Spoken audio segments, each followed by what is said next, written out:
How's it going, dead listeners? I know I usually draw out a story, but I haven't been doing this channel for very long, so I thought I'd try something different. I wanted to talk about urns and keepsakes. The keepsakes are smaller urns that hold ashes, and the example you're looking at on the screen here is a rose keepsake.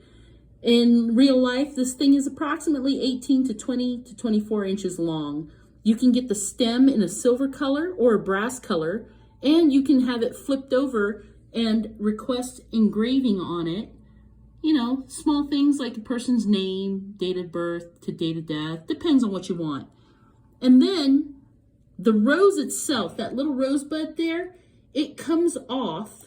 Here's another picture of the back side. So when you flip it over, the engraving would be on that leaf. And the rose itself comes off of the stem. It twists off, which you can see because it's made of a different metal.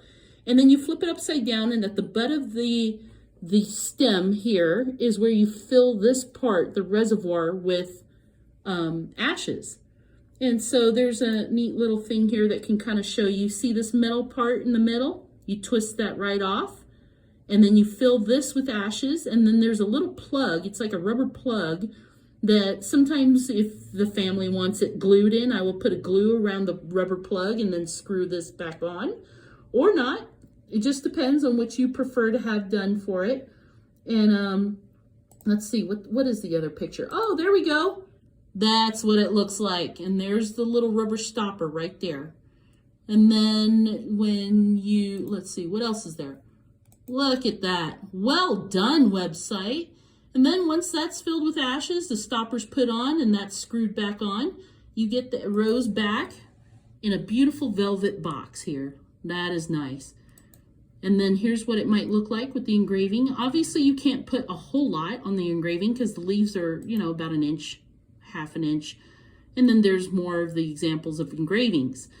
This item, retail value online, right? Let's go back, is $129.95. Now, here's my point. I sell these exact same thing here at this funeral home. Without the engraving, it's $150 plus tax. I know it seems like it's unfair that funeral homes have an upcharge, but understand that it is a business first. And that's a terrible thing to say, but it's the truth. But there's also benefits. Now, if a family were to buy this from me and I filled the ashes for them, I would not charge them for filling the ashes. They don't get charged shipping. Now, the benefit of this website, it's a very good website, Perfect Memorials. And this item in particular says free shipping. Oh, and you can save 10% now. I don't know how. But they also offer jewelry, pet urns, outdoor memorial urns, engravings, gifts, all kinds of stuff.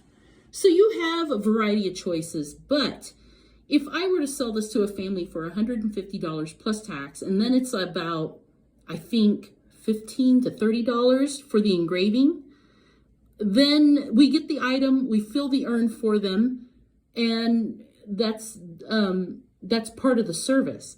The thing is, if they get cringy or they don't want to touch the human cremated remains of grandma, say for example, we take care of that for them. So it depends on what you're actually comfortable doing. If you're comfortable filling this yourself and gluing it yourself and, you know, whatever else yourself, then you'd save, you know, probably about 20 some odd, $30, you know, including the tax. So it's your preference, do your homework, but I will say this, on other items like full body urns that people buy from us, I have seen them online way cheaper than what we sell them for. So do your homework. Look into and really decide what you want.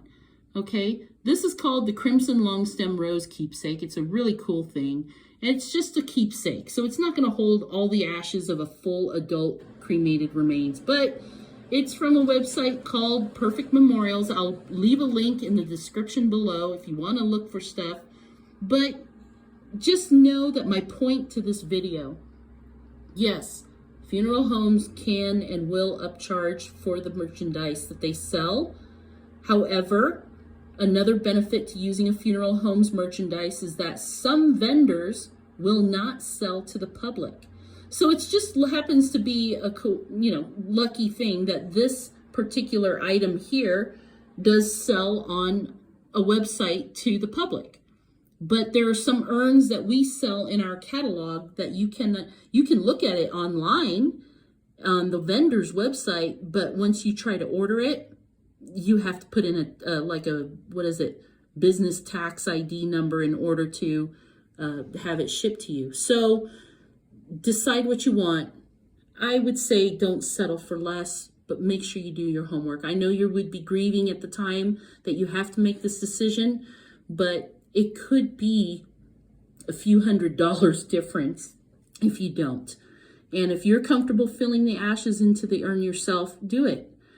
Just remember, it's ashes. I mean, it's not going to harm anything. The person is no longer alive. Come on, be real. All right, guys, that's all I wanted to pass on to you. I hope it helps. And look into it. If you have any questions, comment below. I'm happy to answer. All right, guys, get the best out of life. Make the most of it, as always.